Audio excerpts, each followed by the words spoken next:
Hola, nosotros somos estudiantes de la Universidad Politécnica de Tecámac en la licenciatura de Negocios Internacionales.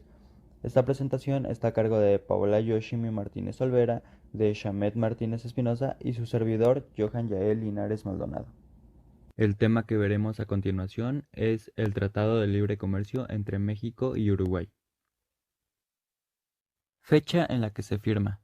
Se firmó el 15 de noviembre del 2003 y entró en vigor el 15 de julio del 2004 por los presidentes Vicente Fox y Jorge Valle. Esto en el marco de la 13ª Cumbre Iberoamericana celebrada en Santa Cruz de la Sierra, Bolivia, entrando en vigor 30 días después que se intercambiaron las comunicaciones. Vigencia. Decisión 2 del 2020. Funciones y facultades de la Comisión Administrativa. No vigente. Los países que están beneficiados por el tratado son solo México y Uruguay. Este es el único tratado de libre comercio de México con un país del Mercado Común del Sur, por lo que la relación comercial es estratégica para el posicionamiento de México en el Cono Sur. Uruguay es el 15º socio comercial, el 17º destino de exportaciones y el 10º proveedor para México en toda América Latina. Propósitos del tratado. 1. Reafirmar los lazos especiales de amistad y cooperación entre sus naciones. 2. Fortalecer la integración económica regional, la cual constituye uno de los instrumentos esenciales para que los países de América Latina avancen en su desarrollo económico y social, asegurando una mejor calidad de vida para sus pueblos. 3. Desarrollar sus respectivos derechos y obligaciones derivados de los acuerdos de la Organización Mundial del Comercio. 4. Restablecer un marco jurídico que proporcione las condiciones necesarias para el crecimiento y diversificación de las corrientes de comercio, en forma compatible con las potencias ya existentes. 5.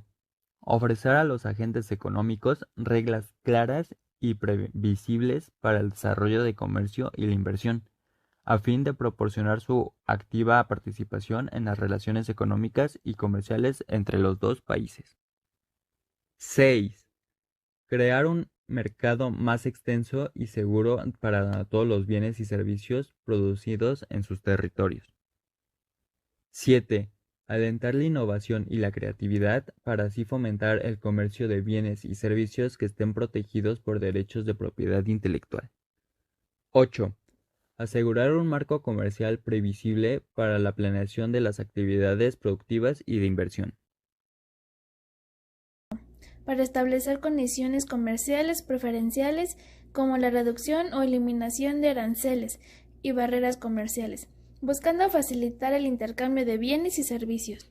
Se acordó la liberación recíproca de productos, entre los que destacan flores, hortalizas, tomates, ajos, zanahorias, nabos, pepinos y pepinillos, chícharos y espárragos, al igual que las frutas como mangos, guayabas, sandías, uvas, mango, melones y fresas, igual que harina de trigo, productos de panadería, pastelería, galletería, preparaciones de hortalizas y frutas, jugos de tomate, jugo de uva, mezclas de jugos, preparaciones alimenticias diversas, café instantáneo sin aromatizar, extractos de café, entre otras, bebidas no alcohólicas y cerveza, al igual que los quesos y carne de bovino. Las disposiciones generales en un tratado son las cláusulas o artículos que establecen los principios fundamentales, normas generales y reglas aplicables en todo el acuerdo. Estas disposiciones suelen sentar las bases para la interpretación y aplicación del tratado en conjunto. Divididas en momento de sometimiento al arbitraje, es decir, es un método alternativo de resolución de disputas en el cual las partes en cuestión eligen a una o varias personas, los árbitros, para que tomen una decisión vinculante respecto a la controversia en cuestión. Entrega de documentos. La entrega de la notificación y otros documentos a una parte se realizará en el lugar designado por esa parte. Pagos conforme a contratos de seguro o garantía. Es un procedimiento arbitral. Una parte no podrá argumentar que el inversionista haya recibido o recibirá compensación por daños a través de un contrato de seguro o garantía como defensa, contrademanda o derechos de compensación. y la publicación de laudos, es decir, la figura arbitraria que resuelve el conflicto entre estas dos partes. Medidas arancelarias y no arancelarias. Estas medidas se refieren a las acciones o políticas relacionadas con los aranceles, que son los impuestos o tarifas que se aplican a bienes importados o exportados. Estas medidas son utilizadas por los gobiernos como herramientas para regular el comercio internacional y proteger la industria nacional. En este tratado se establecieron en algunos artículos, como el artículo 3-03, la eliminación arancelaria. Salvo lo dispuesto en los siguientes anexos, las partes eliminarán todos los aranceles aduaneros sobre los bienes originarios a la fecha de entrada en vigor de este tratado. Salvo que se dispongan otra cosa en este tratado, ninguna parte podrá incrementar ningún arancel aduanero existente, ni adoptar ningún arancel nuevo sobre un bien originario. Además, el artículo 3-07 establece que los bienes reimportados o reexportados, después de haber sido reparados o alterados, ninguna parte podrá aplicar aranceles aduaneros a los bienes que, independientemente de su origen, sean importados temporalmente de territorio de la otra parte para ser reparados o alterados. Aspectos sobre las reglas de origen.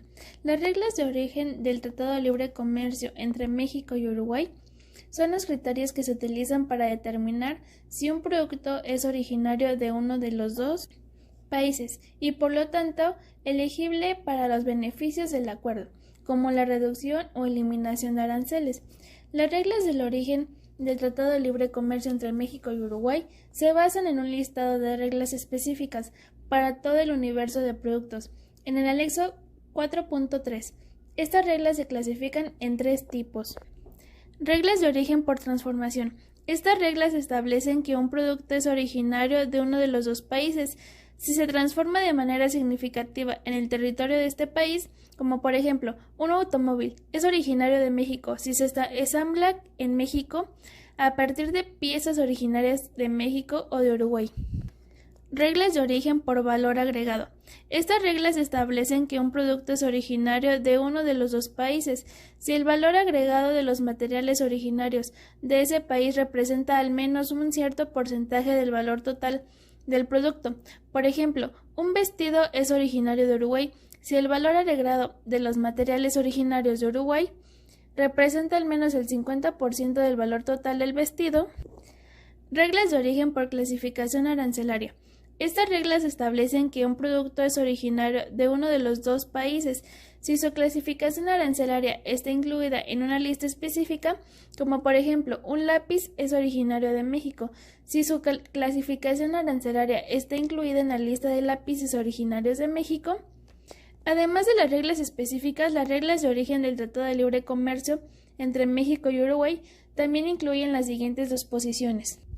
Acumulación de origen. Los materiales originarios de uno de los dos países pueden ser utilizados para la producción de un producto originario del otro país, como por ejemplo, los automóviles que son ensamblados en México. Después, procedimientos de origen. Los exportadores deben presentar a autoridades aduaneras una declaración de origen para demostrar que sus productos cumplen con sus reglas de origen. Las reglas de origen del Tratado de Libre Comercio son importantes para las empresas que operan en ambos países. Al cumplir con estas reglas, las empresas pueden aprovechar los beneficios del acuerdo como la reducción o eliminación de aranceles. Las reglas de origen son complejas y pueden cambiar según el tipo de producto. Es importante que las empresas consulten con un especialista en comercio internacional para asegurarse de que sus productos cumplen con las reglas de origen. Las reglas de origen están sujetas a cambios. Es importante que las empresas se mantengan actualizadas sobre los cambios en las reglas de origen. Las reglas de origen se aplican a todos los productos que se importan a México o Uruguay desde el otro país. Es importante que las empresas conozcan las reglas de origen antes de importar productos del otro país. Para concluir, este tratado fue elaborado para cumplir diversos objetivos, como estimular la expansión y diversificación del comercio entre las partes, eliminar las barreras al comercio y facilitar la circulación de bienes y servicios, promover condiciones de competencia leal en el comercio, aumentar sustancialmente las oportunidades de inversión en los territorios, proteger y hacer valer de manera adecuada y efectiva los derechos de propiedad intelectual en el territorio de cada parte, establecer lineamientos para la ulterior cooperación entre las partes, así como el ámbito regional y multilateral encaminados a ampliar y mejorar los beneficios de este tratado, y crear procedimientos eficaces para la aplicación y cumplimiento de ese tratado para su administración conjunta para la solución de controversias. Sin más, esto fue todo de nuestra parte. Muchas gracias por su atención.